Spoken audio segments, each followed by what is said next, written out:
મળી ગઈ છે, ખૂબ જ મોટું માર્જિન ત્યાં પણ જોવા મળી રહ્યું છે।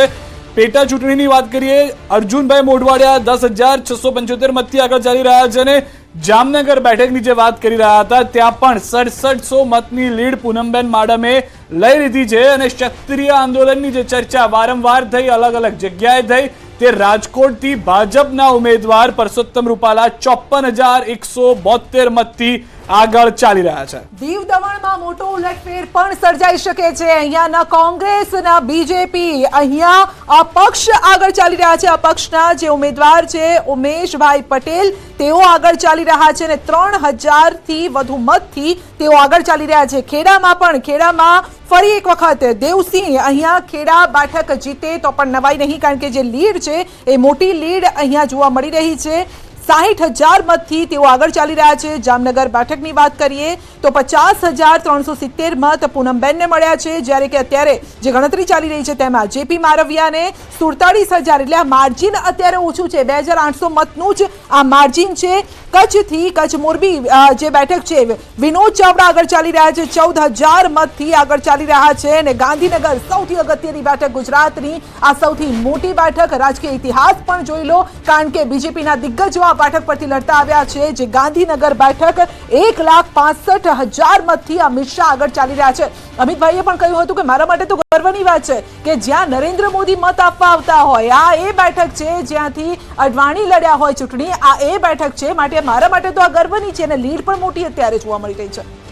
એકદમ સાચી વાત છે કે ગૌરવની વાત આદરણીય અમિતભાઈ શાહ સાહેબ અત્યારે રાષ્ટ્રના ગૃહમંત્રી તરીકે સક્ષમ કાર્ય કરી રહ્યા છે, પરંતુ એ ગુજરાતના આપણા અમદાવાદના એલિસ બ્રિજ વિધાનસભા કે સરખેજ વિધાનસભામાં એક નાનકડા કાર્યકર્તા તરીકે કામ કરતા હતા અને નાનકડા કાર્યકર્તા તરીકે કામ કરતા કરતા દેશની આવડી મોટી જવાબદારી નિભાવી એ બેઠક ઉપર અનેક મહાનુભાવોએ ચૂંટણી લડી ભારતીય જનતા પાર્ટીના, અને નરેન્દ્ર મોદી સાહેબ રાણીપમાં મતદાન કરવા તેમને આવે એ ગૌરવવાળી વાતથી તેમનો જુસ્સો ઓર વધતો હોય છે અને તેથી એને ગર્વ લે છે। અમિતભાઈ આજે પણ ડાઉન ટુ અર્થ રહીને કાર્યકર્તાના દેવ તરીકે હું એમને સન્માનું છું કે એ જ્યારે આવે ત્યારે સૌ કાર્યકર્તામાં એક હલનચલન થતી હોય છે, વાઇબ્રેશન આવતું હોય છે। એવા એ અમિતભાઈને આ બેઠક ઉપર જંગી લીડ આવે એનું ગૌરવ થાય। સરદાર વલ્લભભાઈ પટેલના માર્ગે એટલા મોટા કાર્યો કરી ચૂક્યા છે, 370 હટાવી સામાન્ય વાત નહોતી। લોહીનું એક પણ ટીપું વહાયા વગર એમણે આ કાર્ય કરી બતાવ્યું છે, એ દેશ માટે અમર થઈ ગયા છે, પણ હજુ ઘણું કરવાનું છે। તો સાબરકાંઠાથી મહત્વની જાણકારી, મોટા ઉલટફેરની જાણકારી મળી રહી છે કે જ્યાં આગળ ડોક્ટર તુષાર ચૌધરી જે આગળ ચાલતા હતા તે હવે પાછળ ચાલી રહ્યા છે। 4,302 મતથી શોભનાબેન બારૈયા આગળ ચાલી રહ્યા છે। સૌથી મહત્વના મોટા સમાચાર એ છે કે 26,557 મત તેઓને મળ્યા, જ્યારે શોભનાબેનને અત્યાર સુધીમાં 31,479 મત મળી ચૂક્યા છે। બીજી તરફ પાટણ લોકસભાના 2 રાઉન્ડ પૂર્ણ થઈ ચૂક્યા છે, જેમાં ભરતસિંહ ડાભી કરતા ચંદનજી ઠાકોર 3,753 મતથી આગળ ચાલી રહ્યા છે। ભાજપના ઉમેદવાર અમદાવાદ પશ્ચિમ લોકસભા બેઠકના ત્રીજા રાઉન્ડની મતગણતરી શરૂ થઈ છે તે પહેલા 58,000 મતની લીડથી આગળ ચાલી રહ્યા છે। તો ગાંધીનગરની અંદરનો આંકડો 1,65,000ની લીડનો થઈ ચૂક્યો છે।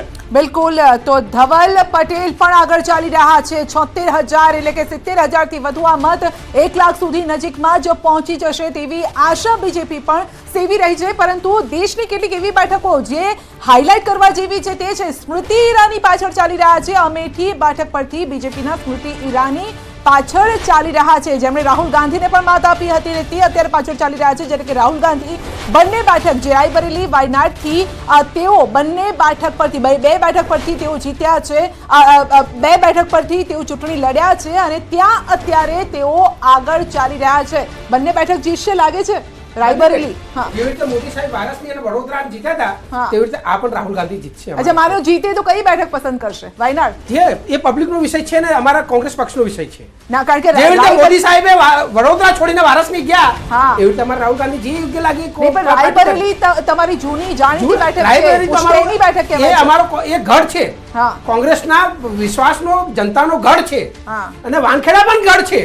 જનતા કોઈ દિવસ અલગ જનતા કોઈ દિવસ અલગ ના હોય।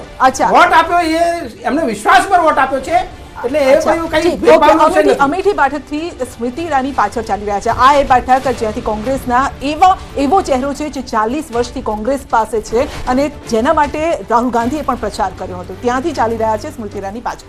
સ્મૃતિજી અત્યારે પાછળ લાગે છે, પરંતુ તેઓ જ આ બેઠક ઉપર જીતવાના છે, કારણ કે તેમનું ત્યાં કાર્યક્ષેત્ર છે. સ્મૃતિજી આ દેશની અંદર ખૂબ સારું કાર્ય કરી ચૂક્યા છે.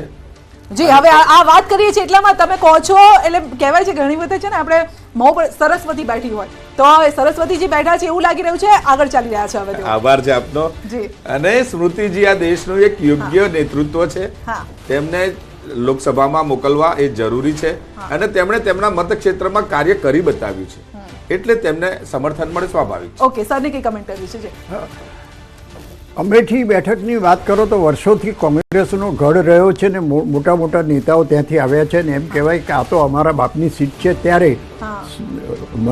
અમેઠીમાં મારા મિત્ર ત્યાં જે રહેતા હતા એમણે મને કીધું કે આટલા વર્ષોથી આ બધા મોટા નેતાઓ જીતે છે અને ક્યારેય એ મારી મુલાકાતે ના આવે અને પરિસ્થિતિ એવી હતી કે અમેઠી રેલવે સ્ટેશનનું પ્લેટફોર્મ સુદ્ધા ના બન્યું હોય.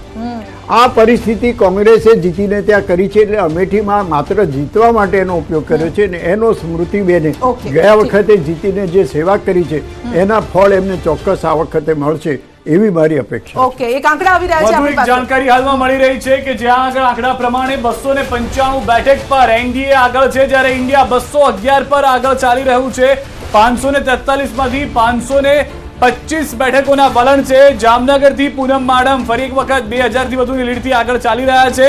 વધુ એક જાણકારી એ પણ મળી રહી છે કે જેટલી પણ પેટા ચૂંટણી છે તેમાં ભાજપ સારું પ્રદર્શન કરી રહ્યું છે. પરસોત્તમ રૂપાલાના દ્રશ્યો તિલક કરી દીકરી તરફથી તેઓને મીઠાઈ પણ કરવામાં આવ્યું છે, મોઢું મીઠું કરવામાં આવ્યું છે. સૌથી વધારે મહત્વની વાત હાલમાં જે જાણવા મળી રહી છે, રૂપાલા 70,000ની લીડ સુધી પહોંચી ગયા છે. અહીંયા આગળ એક તરફો મુકાબલો થઈ ગયો હોય એવું લાગી રહ્યું છે, જાણે ભાજપને જીતાડવા માટે તમામ લોકોએ ફક્ત એક તરફી મતદાન કર્યું હોય તે પ્રમાણેની 70,000ની લીડ જોવા અહીંયા મળી રહી છે. જે દેશની આ બેઠકોની વાત કરીએ, 543 બેઠક અને 543 માંથી એનડીએને સ્પષ્ટ અહીંયા બહુમતી મળી રહી છે. એટલે જે ઇન્ડિયા ગઠબંધન હતું તેના સપના ચકનાચૂર આ રૂઝાનમાં થતા જોવા મળી રહ્યા છે. 211 બેઠક પર આ ઇન્ડિયા ગઠબંધન આગળ, અન્ય પક્ષને 19 બેઠક પર આગળ. તો આ સાથે જ રાજકોટની આપણે વાત કરી રહ્યા છે. રાજકોટની ક્ષત્રિયોના આંદોલનની કોઈ અસર જોવા અહીંયા નથી મળી રહી.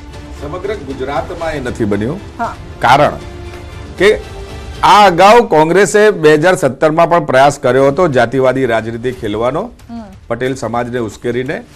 આ વખતે ક્ષત્રિયોને ઉશ્કેરવાનો જે કોશિશ થઈ એમાં અનેક ક્ષત્રિય મહારાજાઓ, રાજાઓ અને આગેવાનોએ આ વાતને માફી જ્યારે માગી, રૂપાલા સાહેબે અનેકવાર પ્રદેશ અધ્યક્ષે પણ માફી માગી, તો એને એક સ્વીકારીને સૌએ ભાજપમાં સમર્થન કર્યું. અચ્છા, ઠીક છે. સરજી, આ મીઠાઈ જે ખાઈ રહ્યા છે, આ જીતની મીઠાઈ અત્યારથી જ ખાઈ લીધી છે?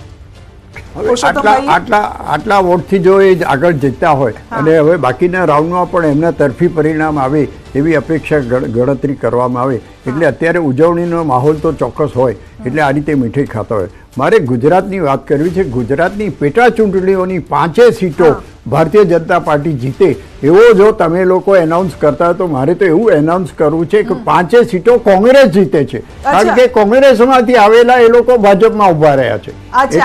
એટલે બીજેપી ના જીતતા હોય પરંતુ કહેવાશે તો કોંગ્રેસ જીતી છે. કોંગ્રેસ જ જીતે છે. હવે અર્જુન મોઢવાડિયા ત્યાંથી જીતતા હોય તો એ તો અત્યાર સુધી કોંગ્રેસમાંથી જીતતા હતા અને અત્યારે એ જ રીતે જીતે છે. એટલે ભલે 5 બેઠકો ભાજપને મળી એવું કહેવું હોય તો હું તો એમ જ કહું કે 5 બેઠકો કોંગ્રેસને. માણાવદર બેઠક પર કોંગ્રેસ આગળ ચાલી રહી હતી, ત્યાં કંઈક અજુગતું થાય એવું લાગે છે. હું નથી માનતો, કારણ કે આ 5 આ જે ઉભા છે એ ઉમેદવારો એમના કોંગ્રેસમાં મૂળ હતા અને ભાજપનો સપોર્ટ હતો, એટલે એ લોકો જીતવાના છે એ વાત તો નક્કી છે. પણ આ કોંગ્રેસના ઉમેદવારો છે એવું મારું હું એવું કહી શકું કે યોગેશભાઈએ ખરેખર કોંગ્રેસને સારું લાગે, કારણ કે આટલો બધો સેટબેક આવ્યો હોય ત્યારે થોડુંક સારું તો લગાડવું પડે.